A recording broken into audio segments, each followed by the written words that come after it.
Simulan na natin ang balitaan. Narito ang malalaki at makabuluhang balita ngayong araw.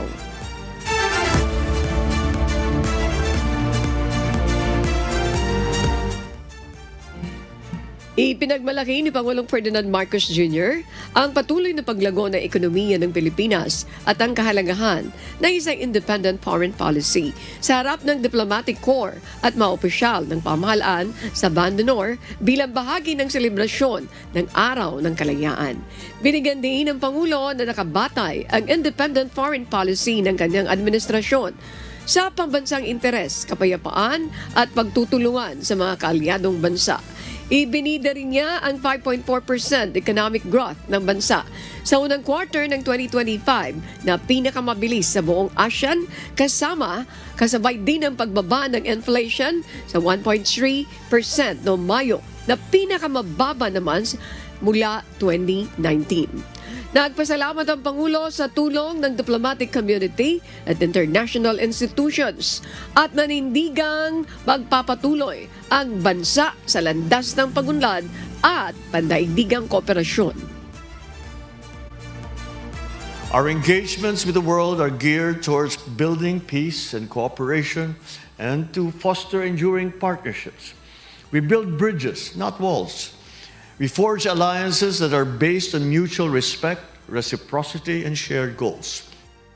Hataw Balita ngayon! Nagbigay na ng kanilang mga pahayag ang mga senador na hindi tatawid sa 20th Congress dahil natapos na ang kanilang mga termino.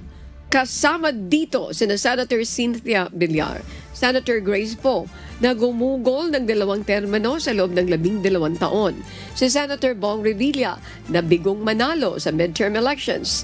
Si Senator Nancy Binay at si Senator Aquilino Coco Pimentel.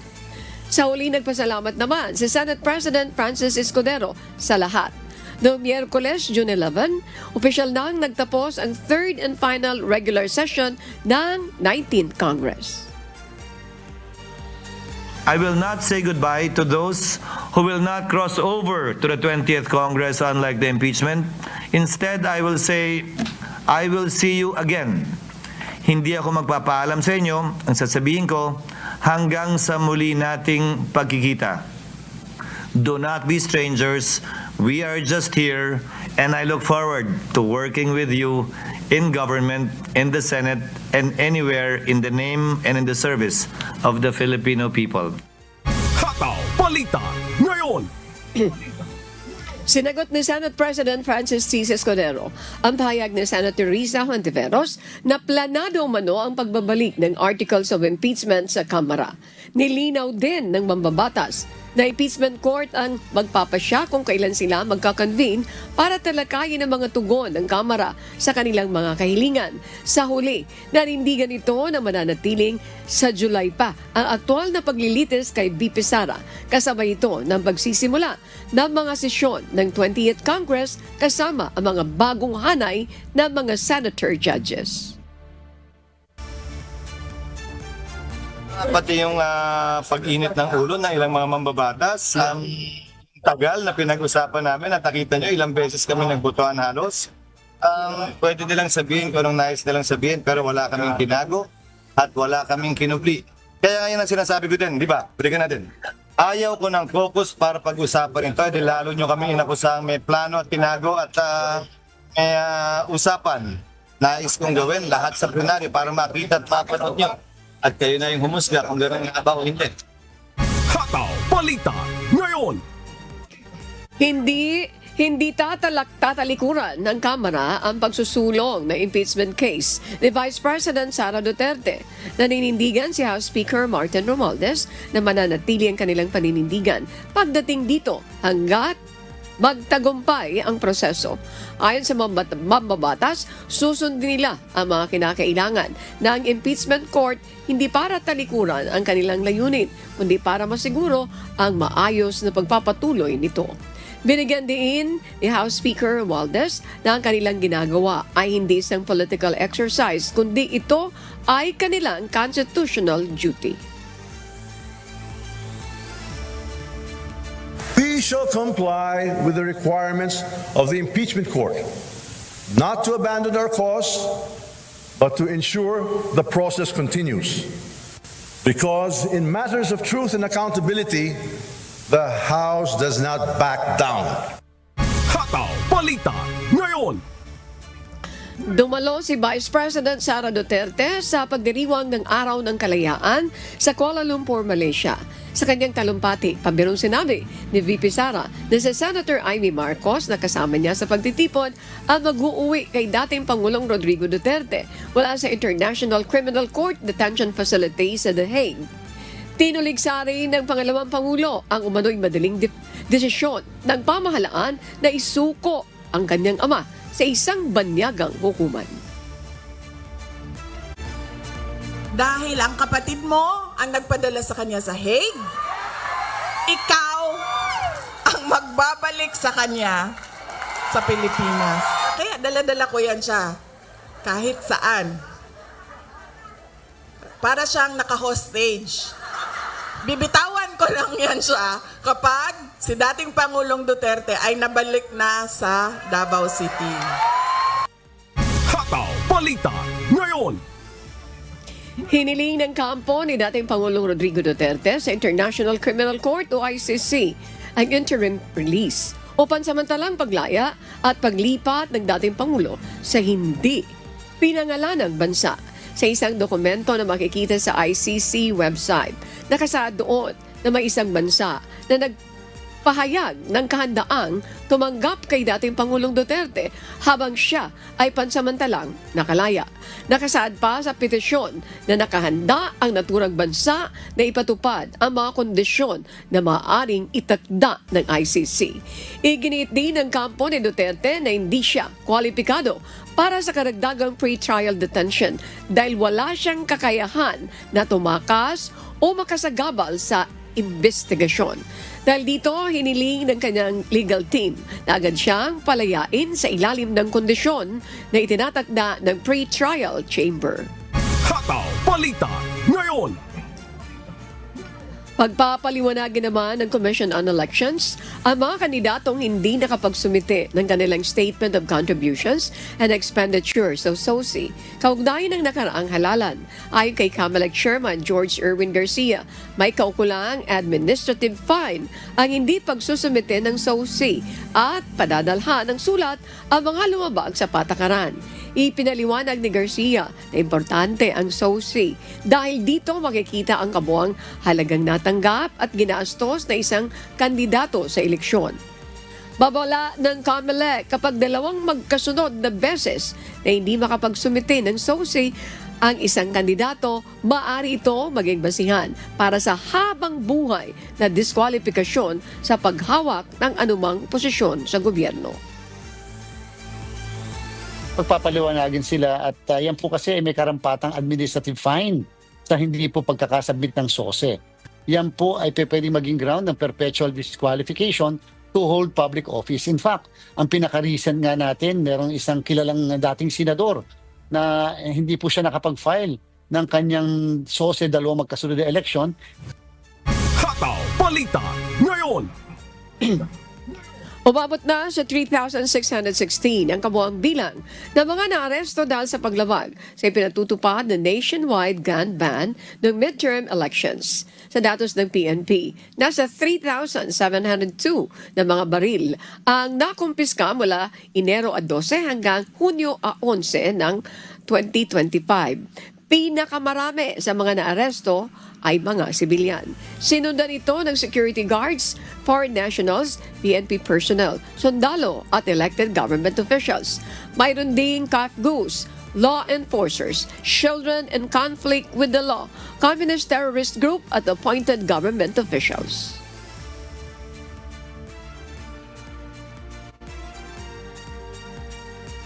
Naitala naman sa Metro Manila ang pinakamataas na huli na nasa 1,271. Sinundan ito ng Region 3, Region 7 at Region 4A. Hataw Balita ngayon.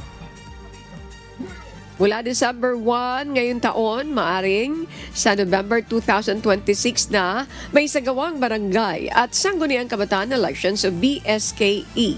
Ayon sa Commission on Elections, pirma na lang ni Pangulong Ferdinand Marcos Jr. ang hinihintay upang maging ganap na batas ang 4 na taong termino at barangay at sangguniang kabataan o SK officials. Ito ay batay sa napagkasunduan ng Kamara at Senado kaugnay ng panukalang batas na nagtatakda ng fixed term ng BSK official. Nakasaad sa agreed version, 4 na taon ay isang termino ng barangay officials at papayagan hanggang 3 termino lamang. Ang nakatapos ng 3-term ay hindi na makatatakbong muli sa kaparehong posisyon. Samantala, ang sangguniang kabataan o SK officials naman ay 4 na taon din pero isang termino lang o wala ng re-election. Hihintayin natin kung ano ang magiging aksyon ng ating kagalang-galang na Pangulo kung ito ay pipirmahan niya at magiging batas. In the meantime, magkakaroon kami ng isang emergency meeting, yung lahat ng mga tauhan natin, opisyal ng Commission on Elections sa isang linggo upang mapag-usapan ano yung mga bagay na kinakailangang ihinto muna namin yung preparasyon. Halimbawa, yung tinatawag natin procurement. May mga kagamitan na hindi kami dapat bumili muna o i-procure dahil baka po kasi ito masira, katulad halimbawa ng indelible ink. Hataw Balita ngayon.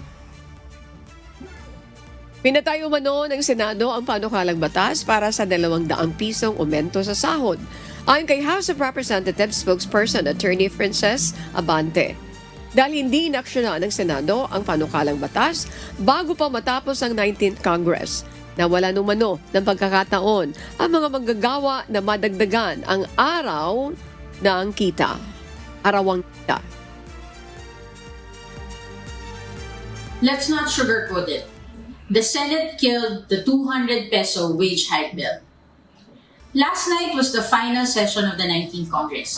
No BICAM, no compromise, no wage hike. And the reason is simple. Ayaw ng Senado makipag-usap. Iginit pa ni Attorney Abante, hindi nagpapabaya sa isyung ito ang House of Representatives dahil nakahanda naman silang humarap kung nagkaroon ng bicameral conference kaugnay ng panukalang batas.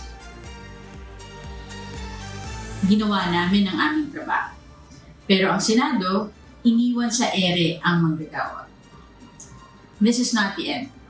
Hindi bariya ang kailangan ng mga manggagawa.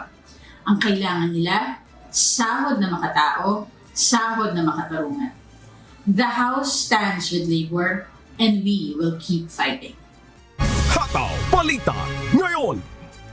Dismayado ay isang mababatas dahil hindi naaprubahan ang hirit na legislated wage hike sa 19th Congress. Ayon kay Akbayan Party List Representative Percy Sendanya, may sapat na sanang panahon para i-reconcile ng Senado at Kamara ang panukalang dagdag sahod pero hindi ito naisa sa batas.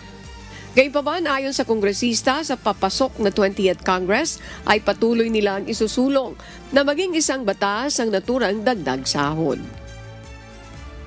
Tandaan natin, higit 30 taon na mula noong legislated national wage increase at hindi na tayo maghihintay ng 30 taon pa para mangyari na ito. Naipasa natin noong nakaraang Miyerkules sa third reading ang 200 peso wage increase sa mababang kapulungan. May panahon pa para i-reconcile with the Senate version na 100 pesos. Ano ba naman yung magtakbo sa gitna sa 150? Hataw Balita ngayon. Tiniyak ng Central Visayas Police na nakahanda na ang pulisya sa 5 minutong tugon sa tawag mula sa Emergency Hotline 911. Ipinapakita ng police o pinakita ng Police Regional Office Region 7 ang kanilang kahandaan sa pamamagitan ng isinagawang simulation ng mga krimen. Wala pang 5 minuto ang kanilang naging tugon kaugnay ng reklamo sa isinagawang simulation. Ayon kay Pro 7 Director Brigadier General Red Maranan, magtutuloy-tuloy ang kanilang simulations upang masanay ang mga pulis. Sa ngayon ay pinatutupad na natin sa Central Visayas Region 7 ang 5-minute response time na programa ng ating mahal na Chief PNP, Police General Nicolas D. Torre III. At yung ating mga city centers, ang Cebu City, Mandaue, Lapu-Lapu, ay patuloy na nagpapatupad na ng 5-minute response time. Nagkaisa ang mga Filipino community sa iba't ibang bahagi ng Western Australia para ipagdiwang ang 127th anniversary ng Philippine Independence sa pamamagitan ng mga activities katulad ng traditional flag raising ceremonies at mga cultural festivals. Ito ang humahataw na balita ni Marvy Delphine. Naging makasaysayan at espesyal ang selebrasyon ng 127th Philippine Independence Day dito sa Burswood Park sa tapat ng Philippine Consulate Western Australia dahil ginanap ang kauna-unahang flag raising ceremony. Isa lamang ito sa mga isinagawa nitong June 12, 2025 upang parangalan ang araw ng kasarinlan ng Pilipinas. Naging tradisyon na ito hindi lamang sa Perth, Western Australia, kundi pati na rin sa ibang major cities sa estado katulad ng Mandurah at Geraldton.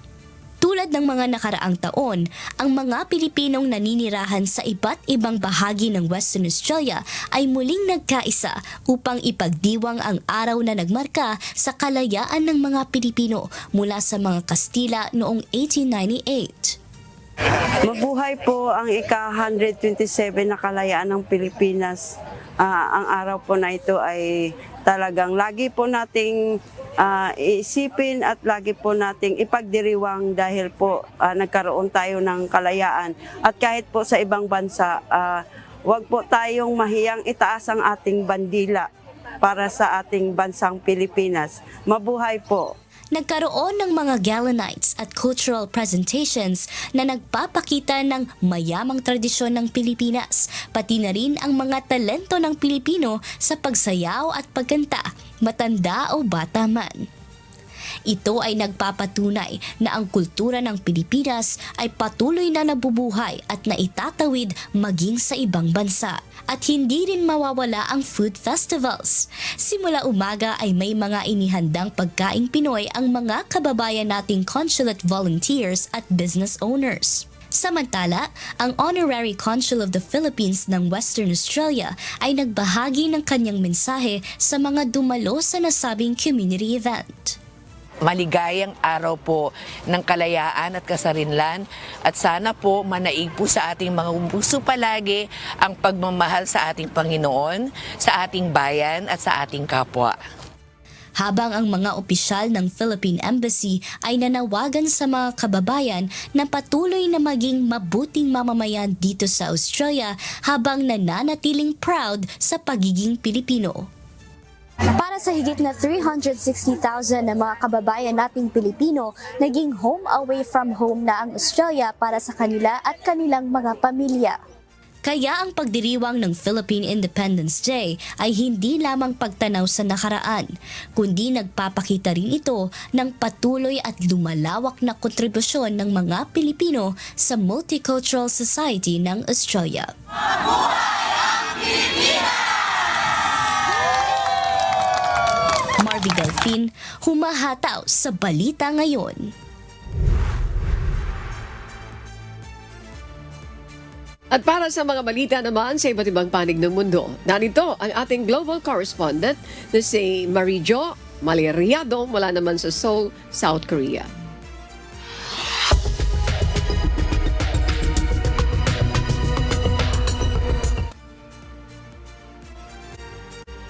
Good morning, Annie. At naitala noong December 2024 sa Australia ang national immunization rate na 92.14% sa mga batang 1 taong gulang. Ikinababahala ito ng mga otoridad dahil mababa ito kaysa 95% aspirational immunization coverage para sa mga batang 5 taon pababa. Ito ang humahataw na balita ni Danny Delieva. Inilunsad kahapon, June 12, 2025, ni Health and Aging Minister Mark Butler ang National Immunization Strategy for Australia 2025-2030 o NIS 2025-2030 na umaasa sa isang mas malusog na bansa sa pamamagitan ng bakuna sa susunod na 5 dekada. Bagamat nangunguna ang Australia sa mundo pagdating sa pagbabakuna, ikinababahala ni Minister Butler ang naitatalang patuloy na pagbaba ng vaccination rate sa bansa. Noong Disyembre, 92.14% ang vaccination rate ng mga 1-year-old, 90.44% sa 2-year-olds at 96.63% sa edad 5 taon. 95% ang itinuturing na vaccination rate para magkaroon ng herd immunity. Huling naitala ng Australia ang nasabing immunization rate noong 2020, subalit patuloy sa pagbaba matapos ang COVID-19 pandemic, sitwasyon na nararanasan din ng ibang bansa. Sa pamamagitan ng NIS 2025-2030 at hikain ng bansa na mabawasan ang pagkalat ng mga sakit na posibleng pigilan sa pamamagitan ng bakuna. Isa sa 6 na pangunahing pagtutuunan ng pansin ng estratehiya ay equity o pagtiyak na unang makinabang ang priority populations kabilang na ang Aboriginal and Torres Strait Islander people, matatanda, sanggol at bata, buntis, LGBTQIA+, at culturally and linguistically diverse o CALD. Nag-survey sa 2,000 parents ang National Center for Immunization Research and Surveillance o NCIRS sa isinagawa nitong National Vaccination Insights Project tungkol sa vaccine hesitancy. Lumabas sa survey na 6 sa 10 magulang ay nababalisa kapag iniisip na papabakunahan ang kanilang anak. Isa sa 10 magulang naman o 11% ang nagsabi na hindi nila kaya ang halaga ng pagpapabakuna. Samantalang 9.3% ang nagsabi na nahihirapan sila na kumuha ng appointment sa panahon na kailangan ng mabakunahan ang isang bata. Danny Delieva, humahataw sa balita ngayon.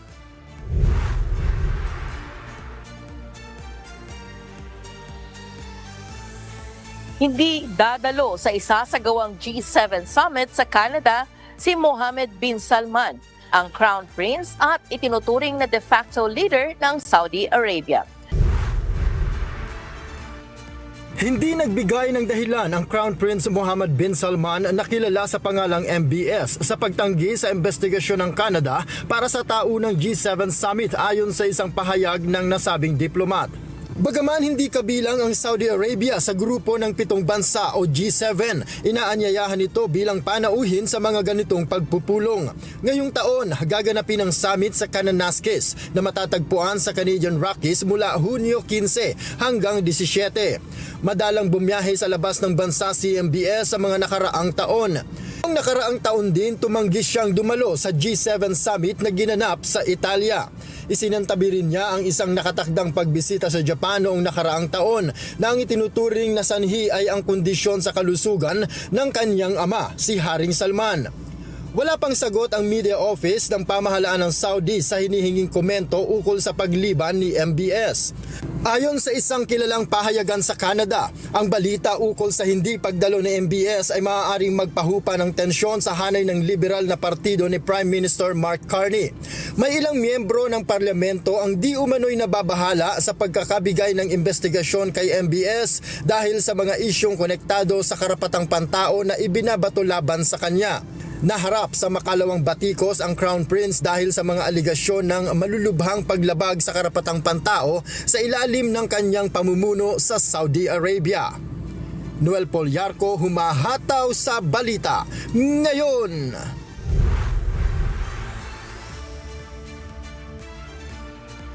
Yan po ang ulat ni Noel Poliarco. Samantala, itinalaga ni Canadian Prime Minister Mark Carney bilang bagong pinuno ng pambansang burokrasya sa Canada si Michael Sabia ang kasalukuyang namumuno sa Hydro-Quebec. Ito ang humahataw na balita ni Jenny Rico. Ipinahayag ni Prime Minister Mark Carney nitong Miyerkules ang pagtatalaga niya kay Michael Sabia, isang veteranong eksperto sa larangan ng pananalapi at kasalukuyang Pangulo ng Hydro-Quebec bilang bagong pinuno ng pambansang burokrasya sa Canada. Itinalaga si Sabia bilang pinuno ng Hydro-Quebec noong 2023 matapos niyang bumitaw sa kaniyang tungkulin bilang mataas na opisyal sa federal na Ministeryo ng Pananalapi. Bago ito, pinamunuan niya ang ikalawang pinakamalaking pondo ng pensyon sa Canada mula 2009 hanggang 2020. Ayon sa opisina ng punong ministro, si Sabia ay may mahigit 30 taon ng malawak na karanasan sa larangan ng publiko at pribadong sektor. Siya ngayon ay itinalaga bilang clerk ng Privy Council, ang pinakamataas na posisyon sa serbisyong sibil ng bansa at inaasahang opisyal na uupo sa pwesto sa Hulyo 9. Jenny Rico, humahataw sa Balita Ngayon.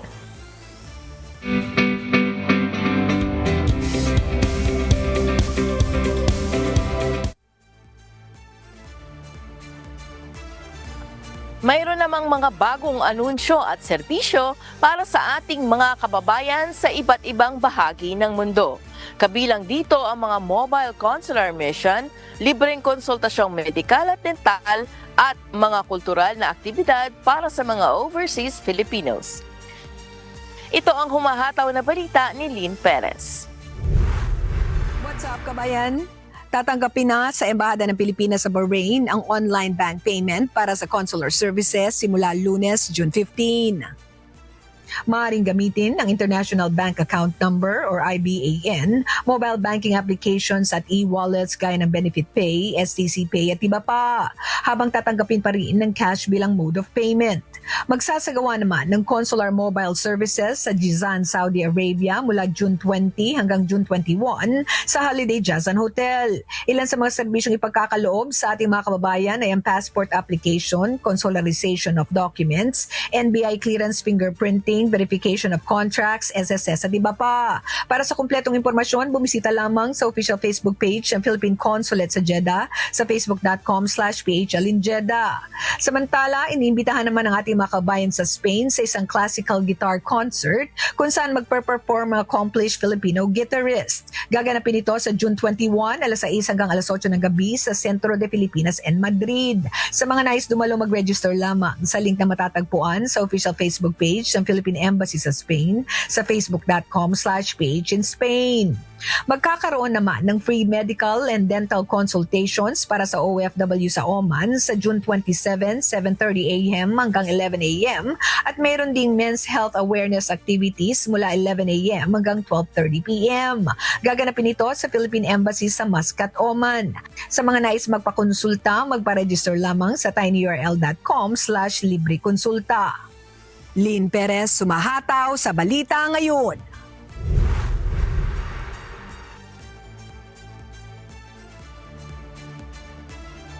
At iyan po ang mga balita mula sa iba't ibang panig ng mundo. Mula rito sa dako ng kimchi at ng tteokbokki sa Seoul, South Korea, ako si Mary Jo Malariado, Annyeonghaseyo. Sa magpapatuloy ng hataw balita ngayon, inasistihan ng UNTV News and Rescue ang isang motorcycle rider na nagtamo ng minor injuries matapos umemplang sa madulas na kalsada sa Pasig City. Narito ang report ni Gilbert Gonzalez Jr. Ano po masakot sa inyo? Ako sa yung pumaksak sa right side ko. Ito ba? Red po natin.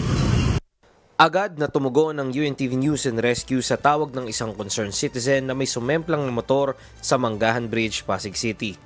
Nangyari ang insidente bandang alas 4:30 ng madaling araw, June 12. Sir, ulo niyo po ba ito, mama? Oo, dito. Dito? Pero hindi naman nakalakas. Nagtamo ang 27 anyos na motorcycle rider ng galos sa kanyang mga kamay, kanang balikat at kanang tuhod. Ayon sa mga nakasaksi, nadulas ang rider dahil maulan at madulas ang kalsada. Bale, pauwi na rin ako ng bahay. Pagtawid ko dito sa tulay, may nakita akong nakahinto na dalawang motor. Akala ko nagpanggaan. Tinulungan naman siya ng isang rider na itabi yung motor. Yung rider na driver, nakita ko nakaupo na siya dito, nakasandal dito sa gilid ng tulay. Tapos tinanong ko siya kung ano nangyari. Self-accident daw. Nadulas daw yung gulong niya. Kaya yun. Tinawagan ko na rin yung yung TV News and Rescue para ma-assistihan siya na magamot yung kanyang mga galos. Kasi nakita ko nahirapan siya tapos may dugo. Nakita ko sa kanang braso niya. Kaya yun. Pating naman po yung TV News and Rescue. Matapos ma-assess at mabigyan ng paunang lunas ang biktima, tumanggi na itong magpadala pa sa ospital. Gilbert Gonzalez Jr., humahataw sa balita ngayon.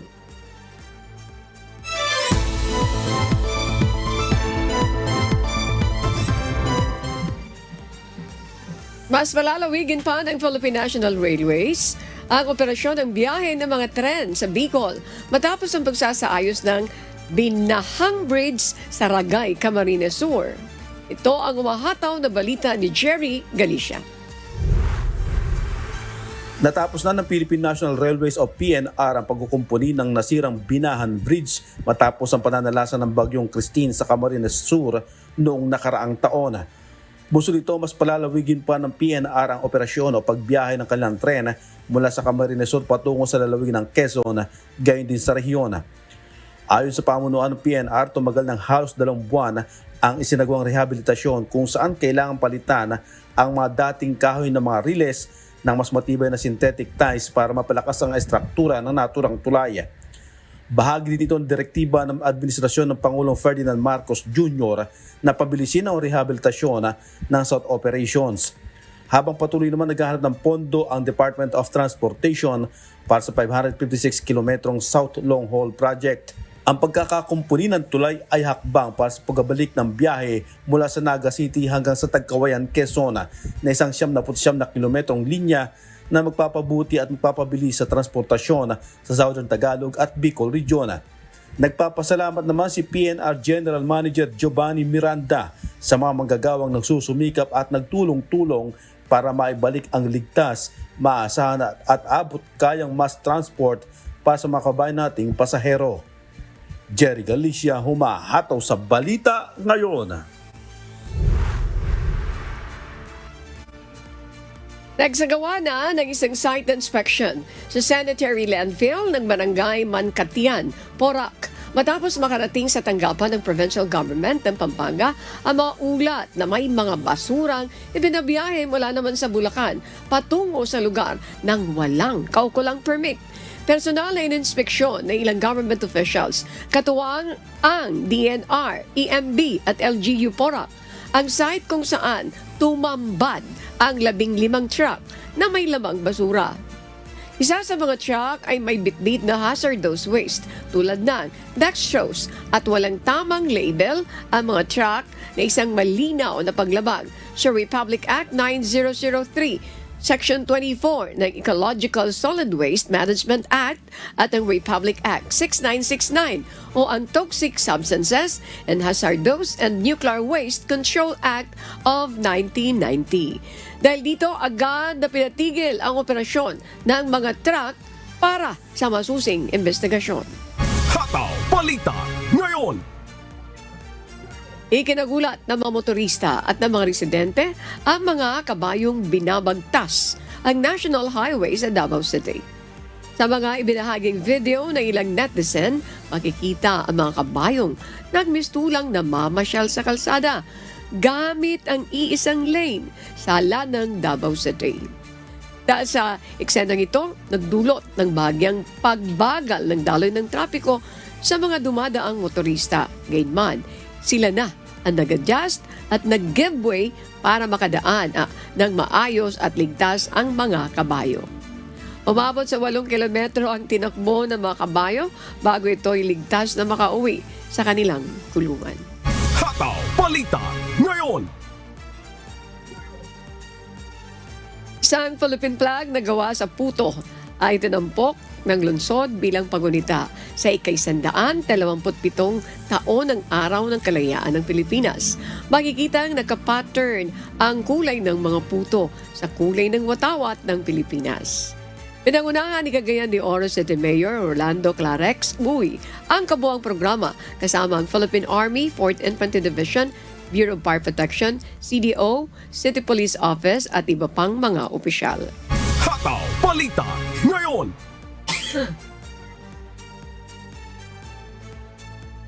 Makakapanayam naman natin ngayong umaga ang isa sa ating kababayan na mag-a-avail ng libreng serbisyo po mula dito sa MCGI Charity Center. Magandang umaga po sa inyo, Ginoong Rodolfo Santos, Ipetia. Okay, lapit po kayo sa microphone. Magandang umaga po. Magandang umaga rin po. Kumusta po kayo? Ano ipapa-check up nyo ngayong umaga? Yung aking mata po. Ano pong nangyari sa mata nyo po? Bigla lang po lumabo. Biglang lumabo. Alin yan? Left or right? Kanan po. Kanan. Ilang taon na pong lumabo yan? Mga 4 po. 4 na taon, hindi nyo pinapa-check up. Bakit po hindi nyo pinapa-check up? Wala po. Walang pera. Totoo pera. naman po yan. Mahal po. Talagang nakaset aside ito dahil marami naman kayong inaasikaso. Ano po?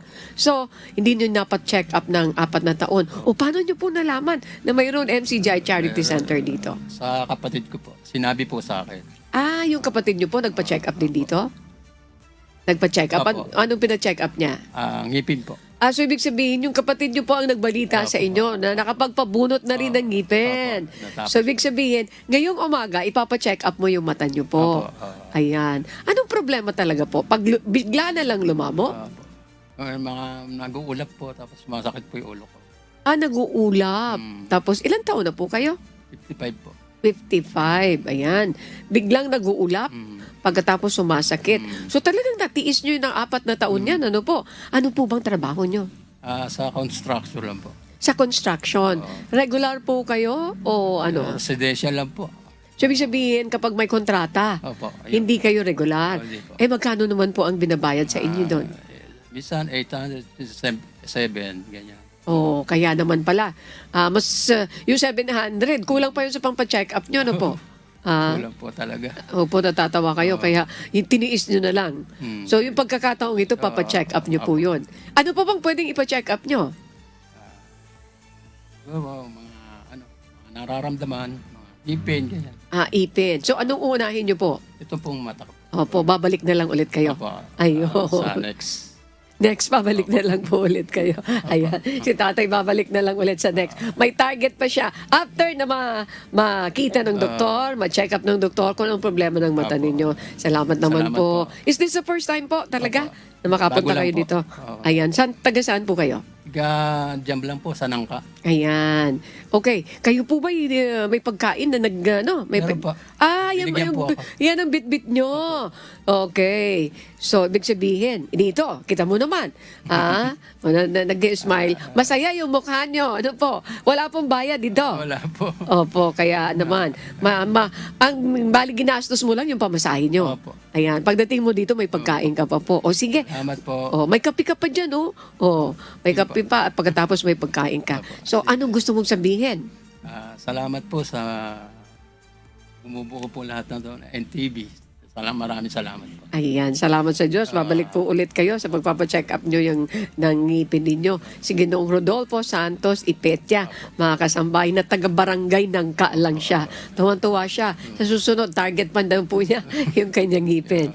Pa MCGI Charity Center, kasama natin ang mga kapatid natin sa MCGI. Of course, ito po ay isang proyekto ni Kuya Daniel Rason. Salamat sa Diyos. Mr. Rodolfo Santos Ipetia. Magandang umaga po. Maraming salamat. Thank you po rin po. Antabay po kayo sa dagdag na mga informations at mga kaalaman, detalye ng mga natulungan at tutulungan pa mamaya sa Good Morning Kuya.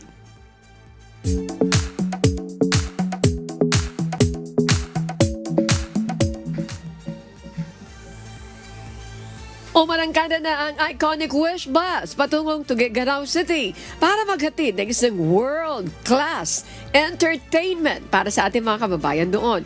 Kabilang sa mga artist na magpe-perform sa pambansang FM radio station on wheels ay ang Tuguegarao-based artist na sina Kana, Daniela Rasote, Northern Root, and Ruth Lee Resuelio. Ang pag-arangkada ng Wish Bus sa iba't ibang bahagi ng bansa ay bahagi ng partnership ng Wish at SM na may layuning makapagbigay ng saya sa ating mga kababayan na nasa iba't ibang panig ng ating bansa. Kasama na rin ang pagbibigay ng pagkakataon sa mga local artists na maipakita ang kanilang talento at maiparinig ang kanilang musika.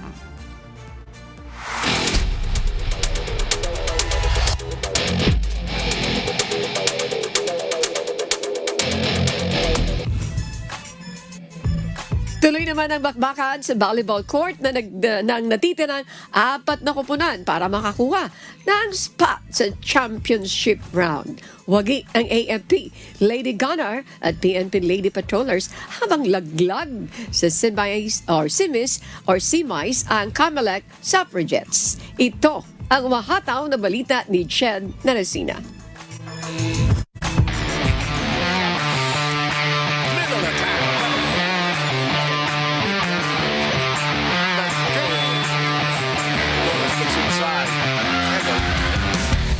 Isang makapigil hiningang laro ang naganap sa Paco Arena sa Maynila, kung saan sa Game 1, nagtapat ang AFP Lady Gunner at Comelec Suffragettes. Nagpakitang lakas at determinasyon ng Lady Gunner na matagumpay na nakuha ang kanilang unang panalo sa semis. Sa unang 2 set, dominado ng AFP Lady Gunner ang laro at parehong nagtapos sa score na 25-20. Ngunit lumaban pa ang Comelec sa ikatlong set, 25-21, pero hindi na nagpabitin pa ang AFP at tinapos na ang game sa score na 25-23. Nasa back-to-back champions ngayon ang momentum para sa susunod na laro sa semis. Block, captain play, Romo. Oliveros, ganda on the cross.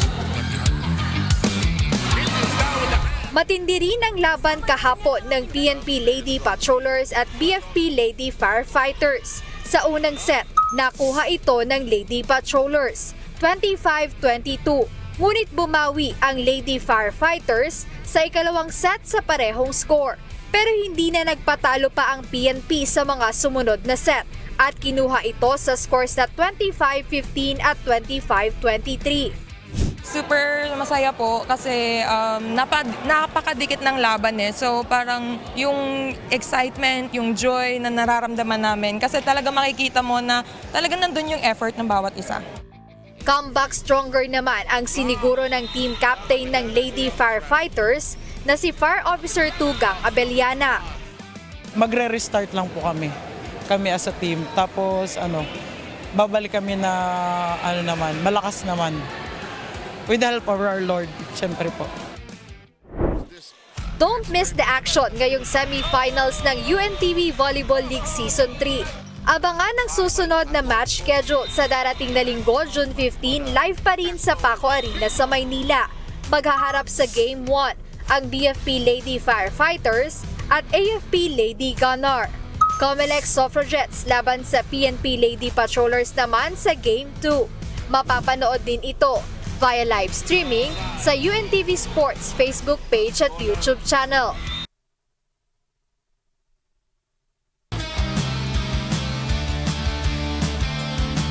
Jed Meresina, humahataw sa balita ngayon.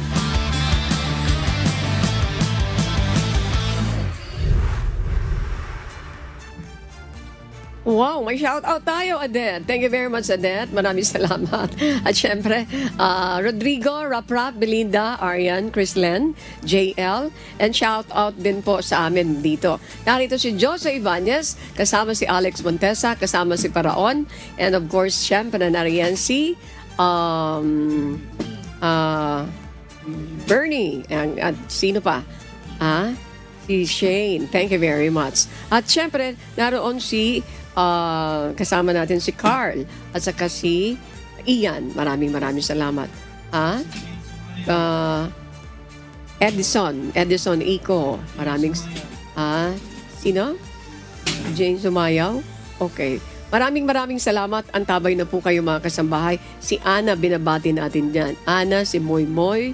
Ayan, si Grace Casin, and of course, kasama dyan syempre, si Jaja. Ayan. Inyong lahat po, yung mga nagtitext at happy birthday kay Arian ng IT. Ayan. Okay, happy birthday Arian. At syempre mga kasambahay, nariyan si Luel, nariyan si Joy, si Ronald. Ayan. Maraming salamat po sa inyo. Si JB, nabagad ba natin? Okay na daw, sabi ni Adet. Pag nagsobrahan. Okay, wala nang oras. Mami Beth Rason, good morning po kay Dad. Good morning. Kay Attorney Ruth Soriano, good morning. Attorney Mel, magandang umaga po sa inyo. And sa ating mga BP, magandang umaga. Sa mga taga-subaybay namin, maraming salamat sa IT and of course sa social media kay Flor. Maraming salamat po sa lahat ng sumusubaybay sa buong Pilipinas at sa iba't ibang panig ng mundo. Shout out din po sa mga tagapakinig ng Hataw Balita ngayon sa Radyo La Verdad 1350. Mga kasambahay, syempre, kay Christian at saka kay Jerickson. Mga kasambahay, kung may mga istorya po kayong nais balikan sa Hataw Balita ngayon, pwede nyo po itong muling mapanood sa aming official social media account. Magtungo lamang po sa UNTV News and Rescue YouTube channel at i-click ang subscribe button. Gayon din sa aming Facebook at TikTok accounts. Mapapanood nyo rin dito ang iba pang news programs ng UNTV, pati na po ang iba pang video ng nag-iisang public service channel. Kaya, tara na! Subscribe, like, and share. At sa aming ibabahaging mga salita ng Diyos na ating sandigan, mula sa 1 Timoteo 2:1-3. Una-una nga sa lahat ng mga bagay ay inaaral ko na manaing, manalangin, mamagitan, at magpasalamat patungkol sa lahat ng mga tao. Ito'y mabuti at nakakalugod sa paningin ng Diyos na ating tagapagligtas.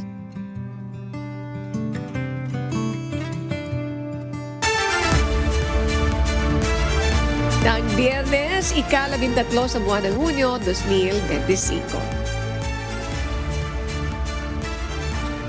Sa ngalan ng lahat ng bumubuo ng UNTV News and Rescue, UNTV, Radyo La Verdad 1350, at ng ating mga correspondents mula sa Pilipinas at sa iba't ibang panig ng mundo. Lynn Perez, good morning. Ako naman po, si Annie Rentoy. At dito sa UNTV at UNTV, Radyo La Verdad 1350, Diyos ang aming sandigan, serbisyo publiko ang aming pinahalangahan. Sa ngalan po ni Sherwin Colobong, magandang umaga po. Susunod na ang Good Morning Kuya. Salamat po sa Diyos at magandang umaga.